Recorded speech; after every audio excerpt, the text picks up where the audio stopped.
전방 후방 렌즈가 있다고 그랬죠. 전방 렌즈의 경우에는 수술을 하루에 양한 수술합니다. 그런데 후방 렌즈의 경우에는 렌즈가 작은 렌즈부터 큰 렌즈가 이렇게 사이즈가 세분이 되어 있어요. 그래서 후방 렌즈 ICL이 들어갔는데 이게 생각보다 작다고 판명이 나면 부작용이 좀 조기에 생길 가능성이 있게 돼서 40세가 넘어가면은 임플란트 자체를 좀 권장하지 않는 편이에요. 노안 교정용 전방 렌즈가 또 출시돼서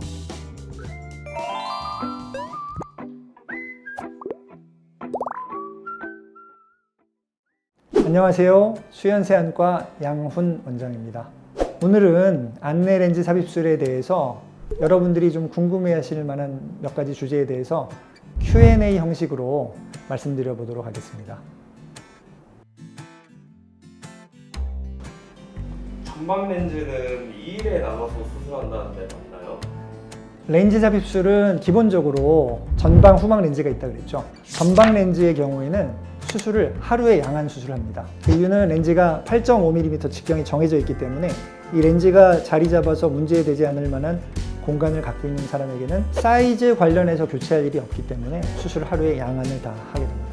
그런데 후방 렌즈의 경우에는 이 각막 크기라든지 전방 깊이, 이 공간의 크기에 따라서 렌즈가 작은 렌즈부터 큰 렌즈가 이렇게 사이즈가 세분이 되어 있어요. 그래서 눈 공간에 맞게 선정된 렌즈를 삽입하게 되는데 상당히 예측도가 높습니다만은 100%가 아니에요. 그래서 만약에 후방 렌즈 ICL이 들어갔는데 이게 생각보다 약간 크거나 작다고 판명이 나면 백내장이라든지 녹내장이라는 부작용이 좀 조기에 생길 가능성이 있게 돼서 이걸 그대로 두지 않고 렌즈를 좀 교체해 줘야 됩니다.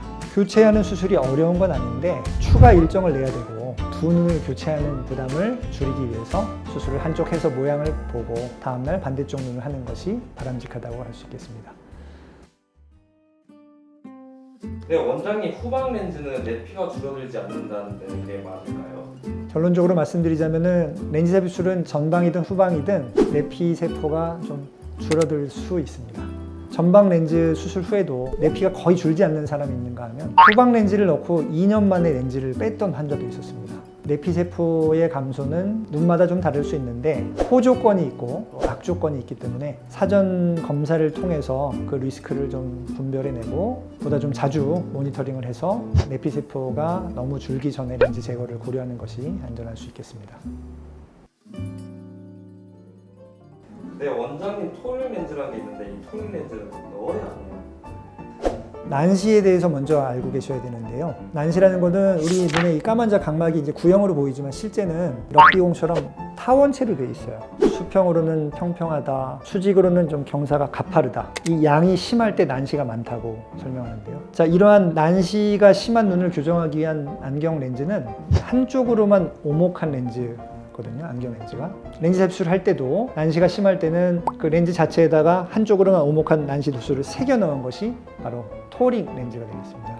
일반적으로 한 2.5디옵터 이상의 난시에서 토링 렌즈를 삽입하면 시력을 극대화할 수가 있는데 문제는 토링 렌즈를 넣었을 때 전방 렌즈의 경우에는 이것이 홍채를 이렇게 고정하는 방식이기 때문에 렌즈가 돌아가질 않아요. 그래서 수술만 잘 되면 난시 교정 안정성이 굉장히 뛰어난데 후방 렌즈의 경우에는 방수의 흐름과 함께 돌아가면 보이는 게 확 달라집니다. 시력이 급격히 떨어지고 어쩔 수 없이 이제 렌즈를 빼서 근시용으로 바꿔놓고 라섹을 추가해서 마무리해야 되는 경우가 있어요. 그래서 난시가 아주 심하지 않을 때는 굳이 토링 렌즈를 넣지 않고 절개를 통해서 교정해 볼 수도 있겠습니다. 네, 원장님 그러면 전방 렌즈 삽입술의 장단점을 좀 궁금한데 알려주실 수 있나요? 단점부터 얘기해 볼까요? 홍채 성형술이라는 사전 조치가 필요하다는 것입니다. 후방 렌즈는 렌즈 자체에 이제 구멍이 뚫려 있어서 방수의 흐름을 덜 저해할 수 있는 업그레이드가 되어 있는데 전방 렌즈는 렌즈에 구멍이 없기 때문에 렌즈가 이렇게 방수의 흐름을 조금 가로막게 됩니다. 그래서 방수가 드러날 수 있는 유출로를 만들어주는 건데요. 그런데 이제 치료할 때 축동제라는 약을 넣고 하게 되는데 이때 좀 두통이라든지 구역질이라든지 불편감이 생길 수가 있습니다. 또 하나는 동공 중심으로 렌즈를 이쁘게 고정하기 위해서는 협조를 잘 해줘야만 수술을 할 수 있는 장점으로서는 백내장이 좀 덜 생긴다고 할 수 있습니다.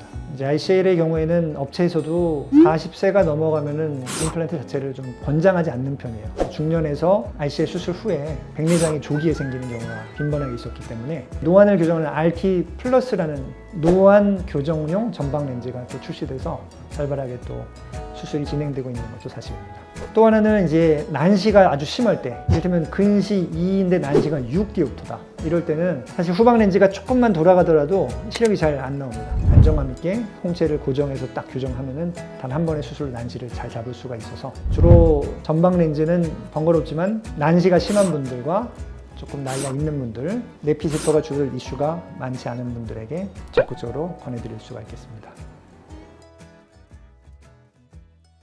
지금까지 여러분들이 궁금해하실 만한 Q&A에 대해서 답변을 드려봤고요.